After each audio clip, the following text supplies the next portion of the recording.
Ya, jadi la takhruqu aswarul aqdar, artinya ketika engkau mengandalkan kekuatan, kemampuan dirimu sendiri, percayalah tidak akan bisa menembus tembok takdir kok. Karena ketentuan seperti itu. Ya, ini kita kembali kepada qada dan qadar. Ada sebagian yang tidak percaya seperti orang-orang Mu'tazilah bahwa Allah tidak menentukan takdir itu.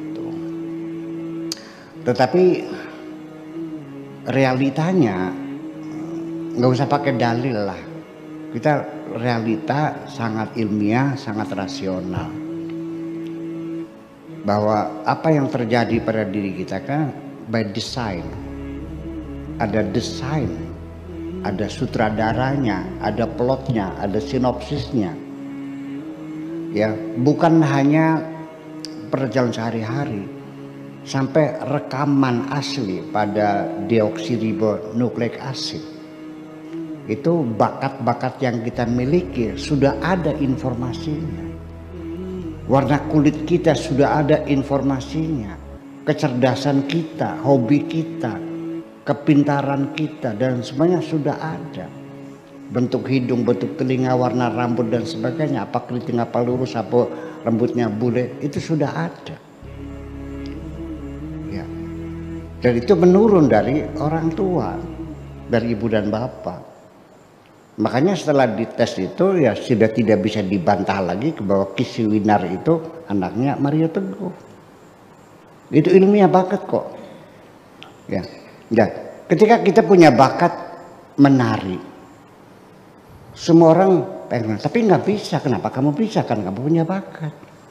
Ada yang kaligrafi. Saya juga pengen nulis halus bisa, tapi nggak bisa. Ya tetap aja jelek tulisannya. Yang seni suara juga sama, itu bakat pemberian Tuhan semuanya. Lalu akan kau ingkari semuanya, bahwa itu di luar kemampuan kita untuk merubahnya.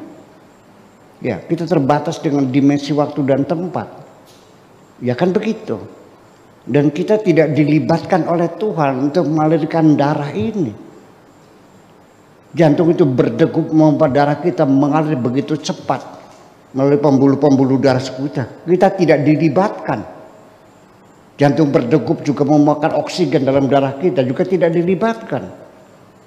Mesin kita bekerja mengolah makanan ya seperti kalau mesin itu namanya di sini politama tuh ya, ya kan?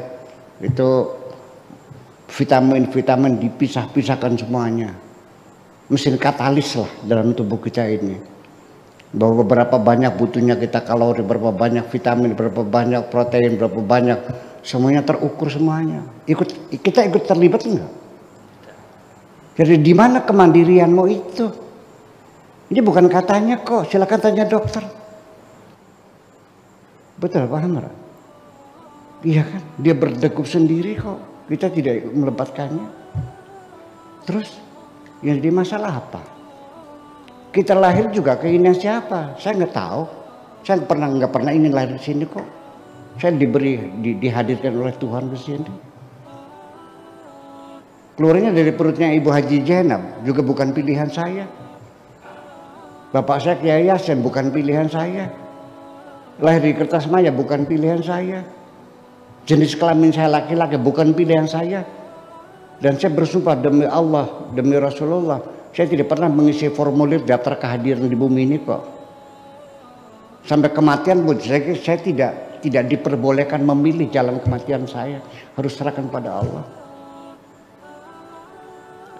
Saya tidak boleh mengakhiri hidup saya berikan pilihan saya dengan pasang leher di kereta api atau dengan minum racun, nggak boleh kok.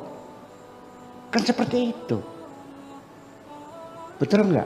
Nah, makanya orang yang tidak percaya dengan takdir Tuhan itu kan irasional. Dia merasa seperti apa, dia nggak sadar bahwa dalam keadaan tidak berdaya, dia terima beres semuanya. Andai kan Allah menyuruh engkau untuk mengatur hidupmu, pasti tidak akan mampu. Sekarang kita bereksperimen sajalah. Andai kan Tuhanmu memberi tugas, silakan panjangkan rambutmu sendiri. Apa yang terjadi? engkau tidak bisa bekerja apapun.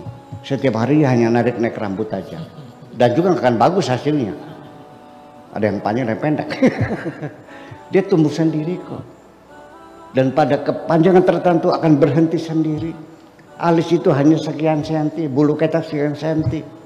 Udah, jangan bawa-bawa ya, terus aja dulu. Ya. Ya kan, rambut juga sekian meter panjangnya, semua kan terbatas. Jenggot juga sekian panjangnya, akan berhenti sendiri. Semua terukur dan terakar. Yang ngatur siapa? Kita nggak pernah ngatur kok. Nah, itulah yang jadi persoalan.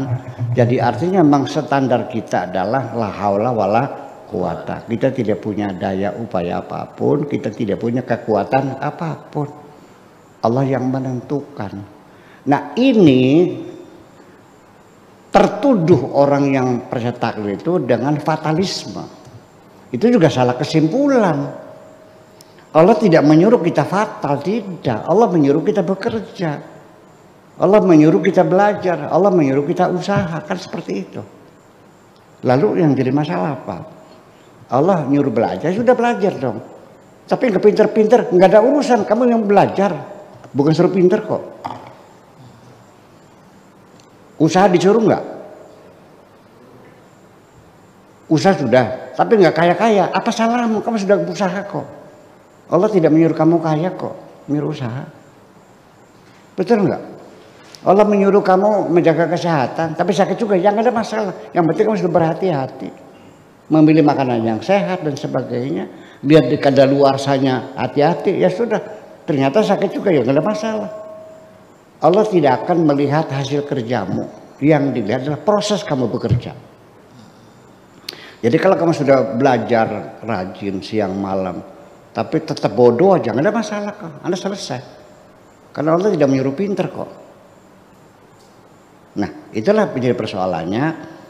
Sehingga ketika kita meyakini tidak bisa menembus tembok takdir, itu jangan lalu konklusinya akan menimbulkan paham fatalisme.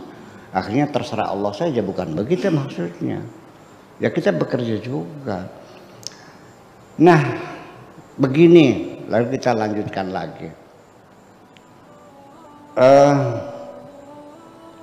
Ketika orang itu menghadapi kegagalan, kesulitan bertubi-tubi, belum tentu orang itu dibenci Tuhan, malah dia justru kasih Tuhan kok. Kenapa? Karena sering ditegur, sering dinasihati, sering diingatkan supaya kamu benar terus. Kan begitu persoalannya. Jalan tol aja kan mulus jalan tol tuh. Kenapa dikasih benjolan-benjolan? Supaya kita tersadar. Maka bedanya sekolah dengan kehidupan itu beda. Kalau sekolah kita dikasih pelajaran dulu, terakhir kita diuji. Kalau kehidupan kita diuji dulu, dari situ kita dapat pelajaran. Nah, jadi artinya kaya dan miskin bukan penilaian. Bukan tempat penilaian pada keberhasilanmu. Yang dilihat oleh Allah bagaimana kamu berproses. Makanya wa qul ya'malu fasyarallahu amalakum wa rasuluhu wal mu'minun. Katakan bekerjalah, nanti Allah akan melihat kerjamu, bukan hasilnya. Begini, terakhir saya mau cerita. Ini kan gagal 3 kali. Banyak sekali karena kegagalan akhirnya semakin parah. Saya mau cerita dulu, atau sering juga, bukan dulu. Ada seorang perempuan minta cerai dari suaminya, konsultasi kepada saya. Alasannya suaminya tidak memberikan nafkah yang mencukupi. Pakai sakit hatimu, mau goreng oncom, minyaknya nggak ada, ya kan? Mau masak nasi, gasnya habis, suami nggak ada duitnya, nggak tahan, nggak sanggup. Ya saya tidak bisa memaksa orang bertahan ya, tapi ya paling tidak saya memberikan pemahaman. Anda boleh minta cerai kepada suamimu Kalau suamimu dengan sengaja menelantarkan kamu,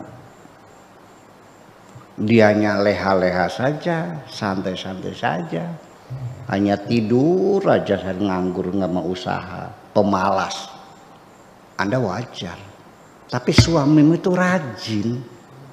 Saya tahu suami itu rajin banget, berangkat pagi pulang sore. Tapi memang nasibnya nasib melarat, mau apa? Nanam padi dimakan kelowor, gagal. Tanam lagi kebanjiran, loglong. Nanam lagi kena sundep. Nanam semangka juga gagal. Nanam kambing juga pada mati. Nanam bebek keracunan semuanya.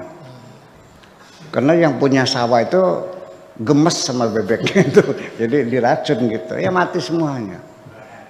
Ya, jadi apa saja gagal. Terus siapa yang mau menyalahkan? Nah, disitulah makanya tawakal itu diperlukan pada detik terakhir apapun hasilnya. Berhasil atau gagal ada dua kemungkinan. Ketika engkau berhasil, kamu bersyukur. Ketika engkau gagal, kamu bersabar. Ketika kita sudah menerima ini keputusan Tuhan, maka selesai. Di hatimu tidak ada penyesalan dan tidak ada kekecewaan. Saya ingin mengatakan orang yang berserah diri, betapa bahagianya hidup di dunia ini. Terima kasih. Iya. Berserah diri, hidupnya bahagia di dunia ini. Itu yang ditangkap.